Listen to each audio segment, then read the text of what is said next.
এখানে কিছু ভ্যারাইটি আপনারা দেখছেন। এই গাছগুলো জাস্ট 4-5 মাসের পুরনো গাছ, ঠিক আছে। বিভিন্ন জায়গা থেকে কালেক্ট করা, শুধু খড়গপুর জগপুরের গাছ নেই, এখানে শিখরপুরেরও গাছ আছে।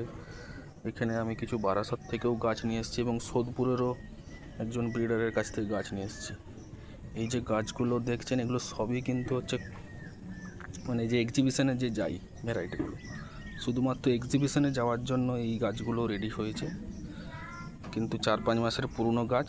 এই বছর আমি ইন্ডিয়ান রোজ ফেডারেশনে এই গাছগুলো নিয়ে যেতে পারবো না, এত ছোট গাছ। তো সামনের বছর আশা করি এই গাছগুলো খুব ভালোভাবে হবে, তারপরেই নিয়ে যেতে পারবো আর কি। আশা ছিল যে গাছগুলো হয়তো ভালো হবে, কিন্তু এই বছর আশা করছি পারবো না। এই দেখুন, এক একটা গাছে কুঁড়ি দেখুন, এখনই অন্তত 20-22টা করে কুঁড়ি আছে। মানে এই গাছগুলো হচ্ছে এক্সিবিশনে দেওয়ার জন্য। আর এর ফুল পুরোপুরি খোলে না, কাপ সেপারেট হয়ে থাকে। এবং এখানে ম্যাক্সিমামটাই ডাচ ভ্যারাইটি আছে, হ্যাঁ, যাতে কাঁটা খুব কম। একটা গাছ লক্ষ্য করলে দেখতে পাবেন এতে কোনো কাঁটা নেই। দেখুন, এতে কোনো কাঁটা নেই গাছটাতে, দেখুন এতে কোনো কাঁটা নেই।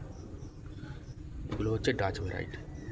পাশের গাছটাও দেখতে পারেন, খুব কম কাঁটা থাকলেও খুব কম কাঁটা, এবং এর ফুল হচ্ছে কাপ সেপারেট হয়, ঠিক আছে। আমি কুঁড়ি কেটে দিয়েছি, গাছে প্রচুর কুঁড়ি আসছিলো, ফুলও ফুটেছিল, আমি কেটে দিয়েছি। তো তার ফলে এখন গাছ বাড়ন্ত স্টেজ, তো এখন কুঁড়ি কেটে দিতে হবে।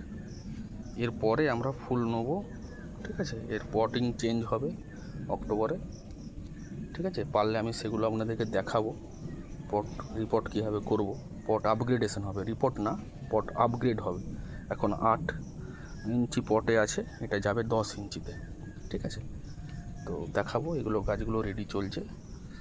সামনের বছর আশা করি ইন্ডিয়ান রোজ ফেডারেশনে নিয়ে যেতে পারবো।